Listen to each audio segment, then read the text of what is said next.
Well, I've been busy. I've got the camera body all clean, inside and out. All the grease, all the corrosion, all the pieces of leatherette and adhesive and other rubbish off it. And I can start to think about putting it all back together. The first thing I want to deal with, I suppose, is the back catch. Get that back in there and get it working. The tricky bit with getting the back catch in place is getting the button screwed back in place. So normally I use a pin vise to do that. Tighten that up on the button and then I can get it to go in place. Let's see if we can get this right. So I'm going to use some molybdenum paste here, though you could use a lot of other lubricants.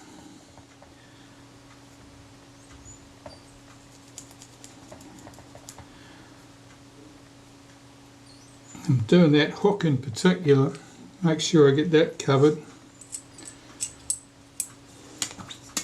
That sits on the body like that. I can put the cover in place. There's 2 small screws.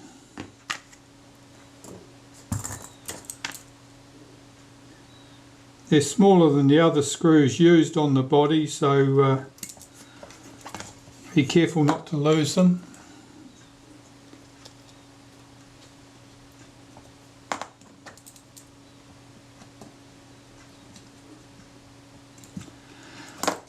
Now the button. Well, I've got the button all loaded up here.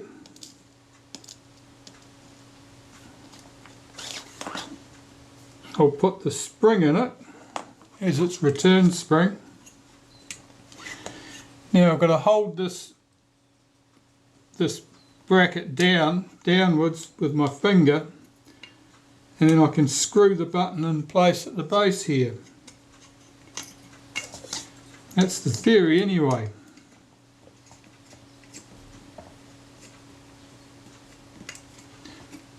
It appears to be it. So that's screwed in place. Moves freely. That pin vise doesn't get that wonderful a grip on there, so I'm going to use my crimp lug pliers to tighten that button up a bit. And the back, as you can see,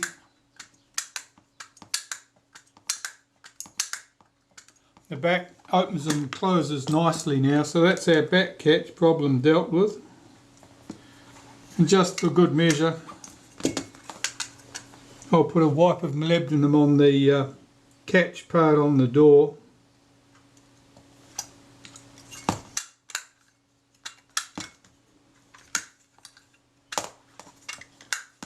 So there we go. That was my first problem, and probably the potentially one of the most problematical problems, because to get that off you've got to take the leatherettes off. If the leatherettes had been particularly well stuck there's a great danger the leatherettes would have come off in pieces. So it's fortunate that the leatherettes were loose. So the leatherettes now, I've cleaned these. These are the pieces for the front, and they can be glued back in place. If you've got these off the camera, have a close look at them, because at the top there's an embossed line that goes at the top. If you put these back on the wrong way round, you'll end up with your embossed line down the bottom and it won't look quite right. Okay, so I'm just checking that, they look fine. And the camera back, I've got my leatherette for the camera back. Now whether those bumps will go away or not, I really don't know. I might try warming this up and see if they'll press out, because they may well do. If I warm this up with a hairdryer, those bumps may flatten out. That's the best I can hope for. I really want to get away from that pimple finish. Suppose you could pretend it was ostrich skin, couldn't you? Yeah, never mind. So I'll see if I can get rid of these bumps. They do look like they're going to recede slightly, even if they don't go away completely. So I'll glue that back on the camera back, and I'll work on warming this up and pressing those bumps down once the glue's on there, and hopefully they'll stick down and it'll look nice and flat. So first some adhesive. Now, because in this case these bumps are all going to be over where the rivets are, I'm putting some adhesive over the rivets on the camera back. Just put some of this on a piece of paper where I can get it.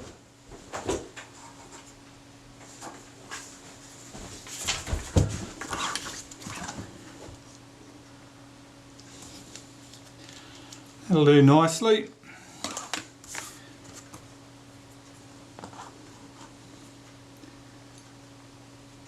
This is like putting a coat of primer on those, where those rivets are, and it'll help the back stick down firmly to those points.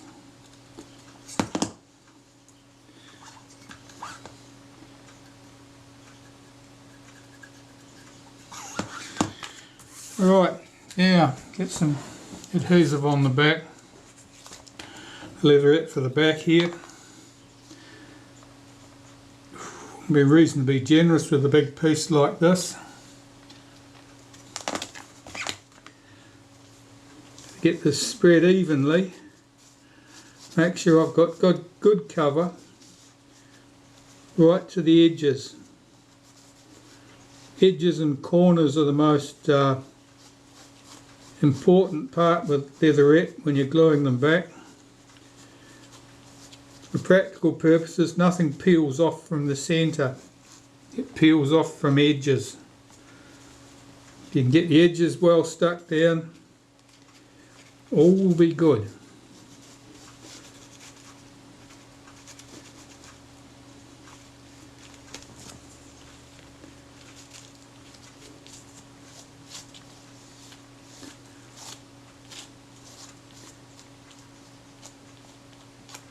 Right, that's a good complete cover.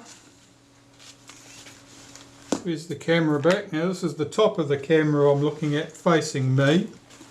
The bottom of the camera facing you. It's important you know which way up things are, because otherwise you'll end up with leatherette with the words upside down.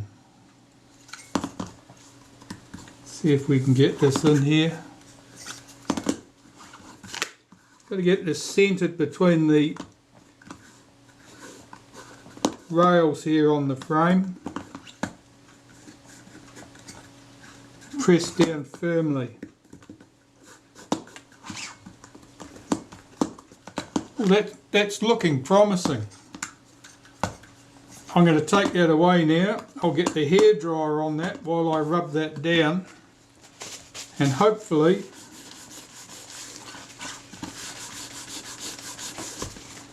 it'll stay down flat back shortly. Well, I'd say that was pretty successful. Let's see if I can get some of that adhesive off that's squeezed out there.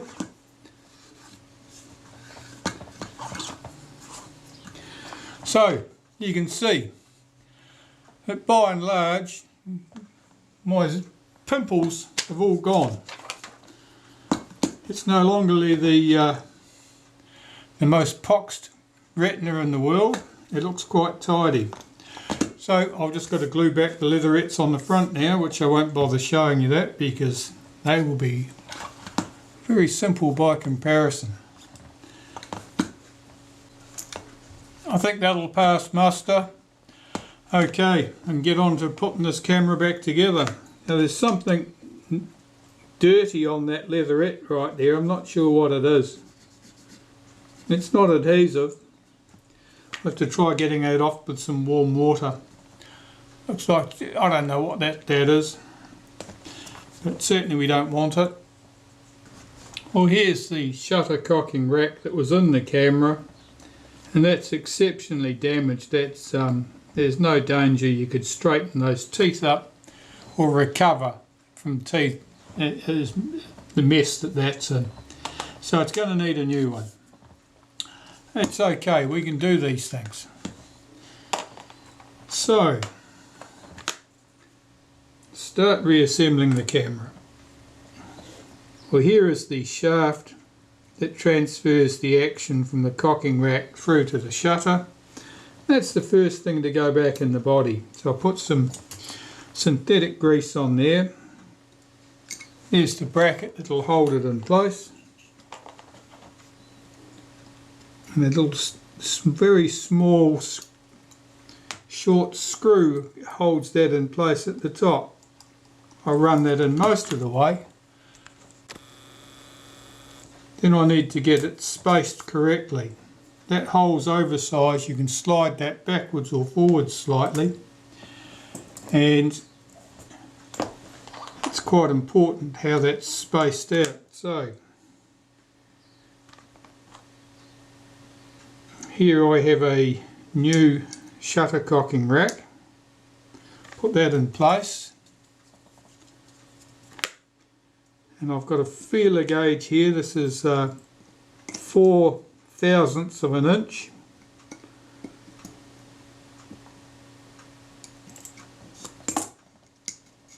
And I find that gives me good clearance without having too much clearance. If you've got too much clearance, you will have too little of the width of the teeth being in contact with the gear, and so it'll be prone to more damage.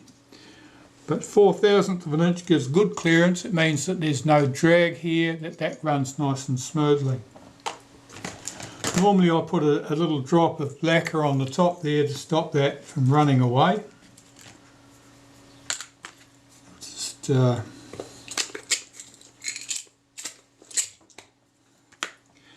to keep that screw there.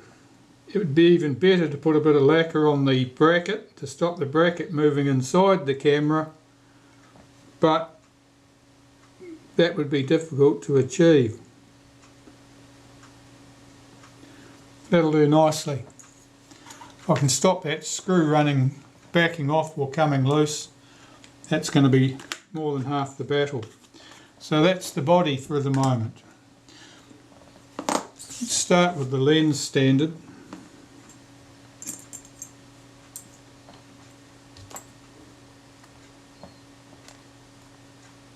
So I'll get the screws in place here.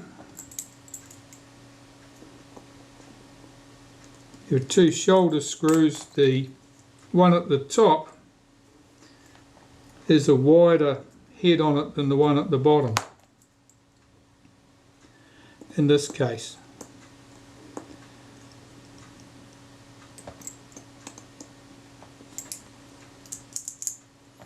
That looks good. Here's the return spring.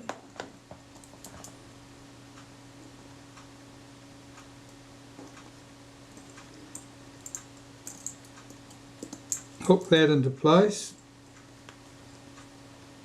The earliest 3Cs lacked that return spring. That moves nice and smoothly. I'll just lubricate that lightly with a bit of graphite powder, I think.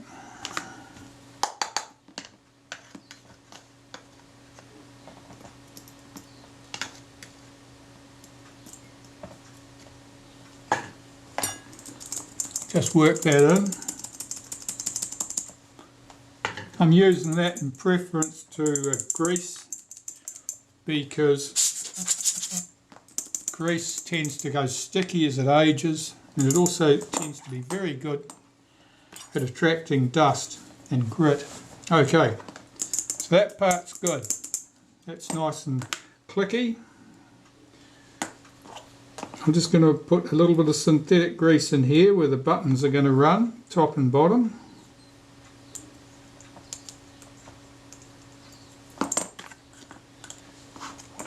take my buttons, put the springs in place. The springs go in the hole in the buttons, they don't go over the pin. Fit the buttons in place, hold it with my fingers. Right, so I've got those buttons compressed between my finger and thumb, and I can slide this into the shroud and that pops up nicely into position. Now I'm going to apply some synthetic grease to the guide rails in the shroud, top and bottom.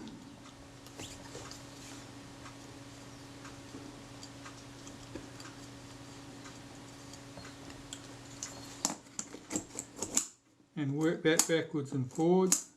That runs nicely. Where the buttons pop out at the front here, I'm running some grease in there so that they'll slide back in. That's particularly important at the top here where it runs over that track. If it's dry, it won't want to run smoothly. That's going nicely.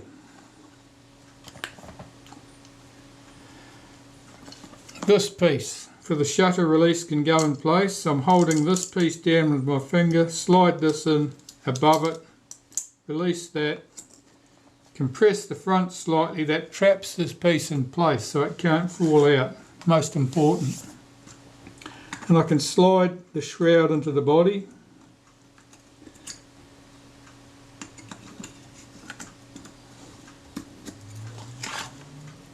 And fit the 4 screws. So at the top,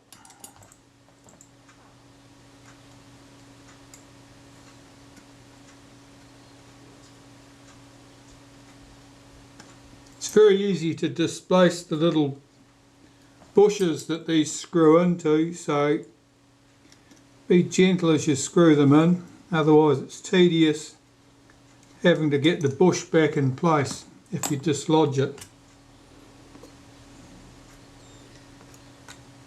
Earliest and latest 3Cs didn't have a bush. The screws went directly into the shroud. Okay, they're in. I can tighten those 4 screws up.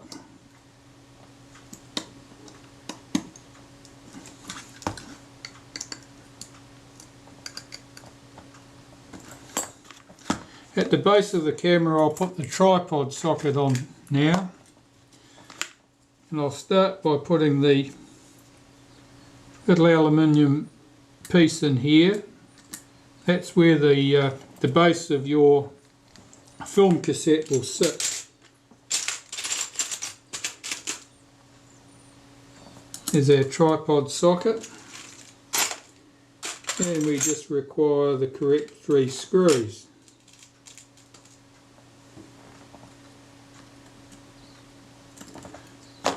The screw heads are typically a little bit rusty.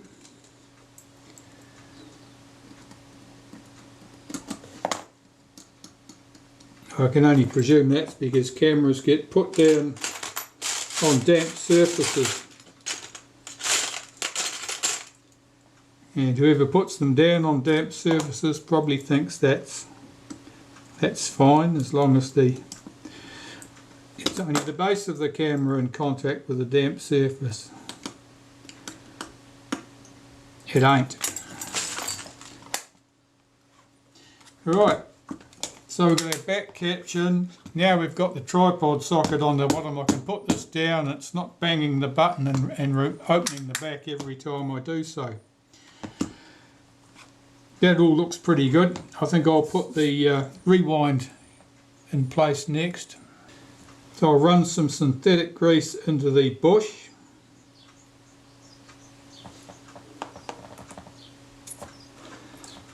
And some on the internal part, the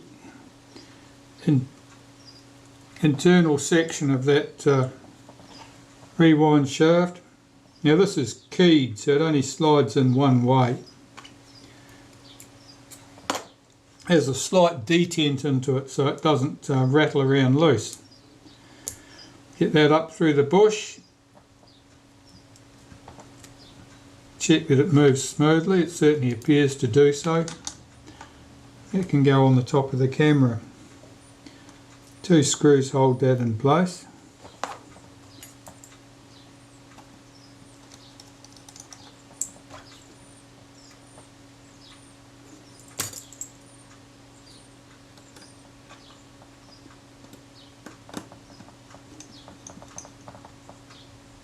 Do them up tight. Right, I want to fit my shutter release shaft in place next. So taking my shutter release shaft, at the moment you'll see I've still got that front standard. We're pushed well back inside here. I'm just applying some synthetic molybdenum paste to this shutter release shaft and slide that in from the top. Now there may or may not be a return spring at this point. There isn't in this case. Now I'll loop a rubber band around here to keep my shutter release shaft in place. I don't want it falling out, because if it falls out then this piece that it runs through can fall back into the bellows, and then I've got to remove the whole shroud arrangement in order to fish it out and put things back. Very tedious. But if I put a rubber band on there, it can't go anywhere. Now I can start assembling the focus mount. I'll start by putting the focus mount back in here. That's held in place with 4 nickel plated screws, round heads,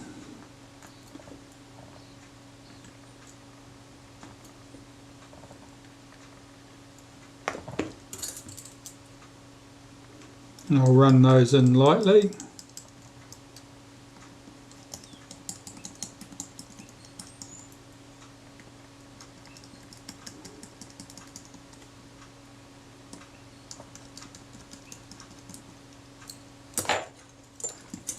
I'll collapse that front down now.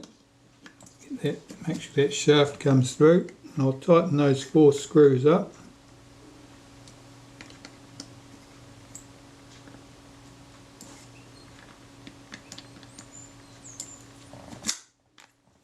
Okay, now the focus helical, I'll assemble this, see where that comes out. I'm just looking at my marks and I can see that I'm not quite flush there, or am I? I'll just check that. I might be in the right place. Excuse me, just busy trying to knock things off the table. That is it. Okay, so by luck I have started that in exactly the right place on that multi-start thread. I've just ran a bit of naphtha in there and I'm working that backwards and forwards. After this has been through all the cleaner, it's often you're left with a dull finish on the metal, and sometimes there may be oxidation or something on there. I don't know. It's not dead smooth anyway. I find if you put a bit of naphtha on there and work it backwards and forwards, it polishes it away. So that's all good. That needs some helical grease on there, and I can put that in place.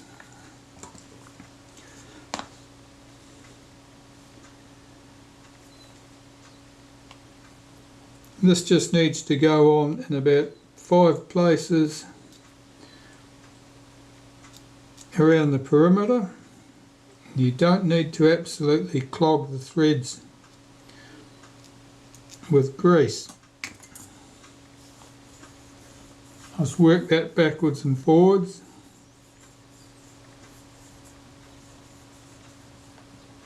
That feels good. I'll run some around the outside here at the back, on that flange and on the side, where it's going to sit in the mount.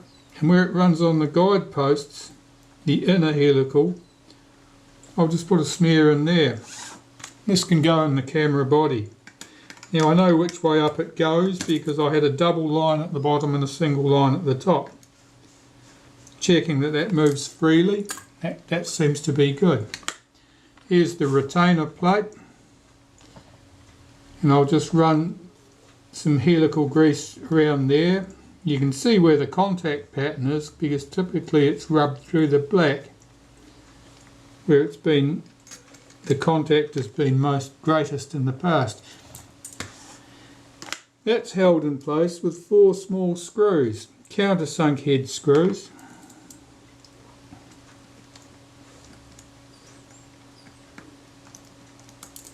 I'll just run those in. Be careful doing this stage because it's easy to drop the screw and have it fall down into the bellows, and then you've got to pull it all apart to retrieve the screw, because whenever you drop a screw into some place like that, you can rest assured that it's found a little bit of grease to help it stick wherever it is, and it won't come out just by shaking the camera. You've always got to hunt the things out. Okay, so that's all in place. Let's check the action again. That's good. I'll collapse the front. And there are 4 black screws that go through here and hold the bellows to the back of the front standard.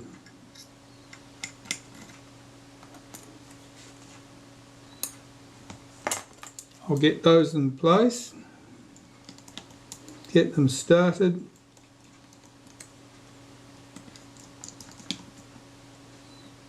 When they're all started, then you can go around and tighten them.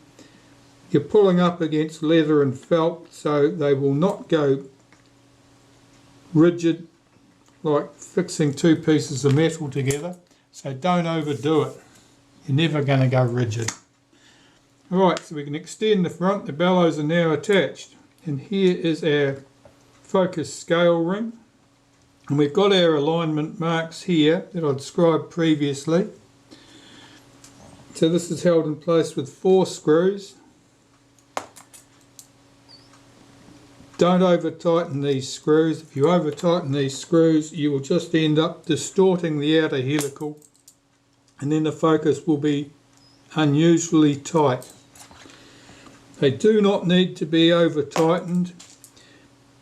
If the focus scale ring is moving on the outer helical, it'll be because the grease has dried out and gone stiff and needs to be sorted out. It won't be because the screws are loose.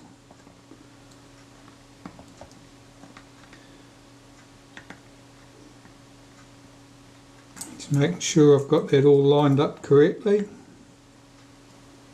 Just nip those screws lightly up.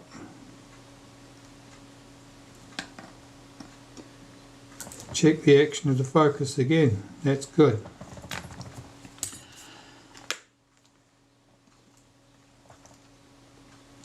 I'll collapse the front and put the gear on the front here, and it's a little shroud. So I'll just run a bit of synthetic grease through this, fit that over the shaft,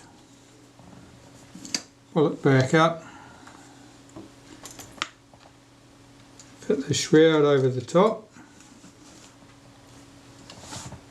and fit the 2 chrome screws. Now the chrome screws are chrome brass, easily damaged. If you make a mess of one of them, put the ugly one down here where no one will see it.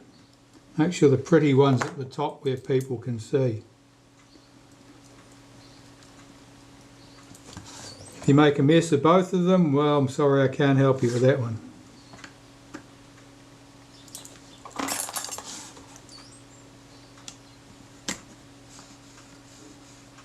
Yeah, it's moving smoothly.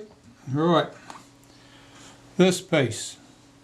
This is the coupling arm for the rangefinder, and this little loop at the end here is what locates the shutter to stop it rotating, and keeps it in a fixed position.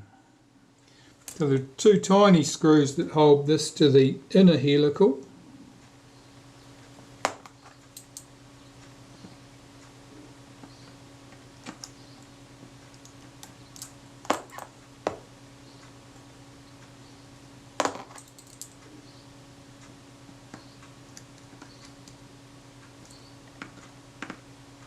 And at the top of the camera, if I can just fish that out, you can just see that screw hole on the arm, and there's the screw that goes in there, and I'll just get down through that rubber band. I can get that in place.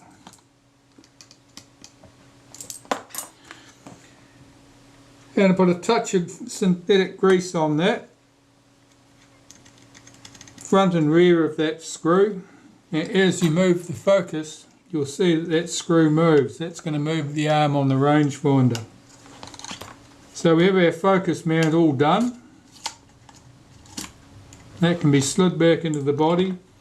When this slides back into the body, that screw disappears down a track into the body. It's got a hinge on the arm to allow that. If it was rigid, it would have to poke out the back of the camera somewhere, which wouldn't be helpful. Okay, so our focus stuff is all done. Focus is nice and smooth and easy. Everything else is in place. Where's the door? We can put the front door on the camera now.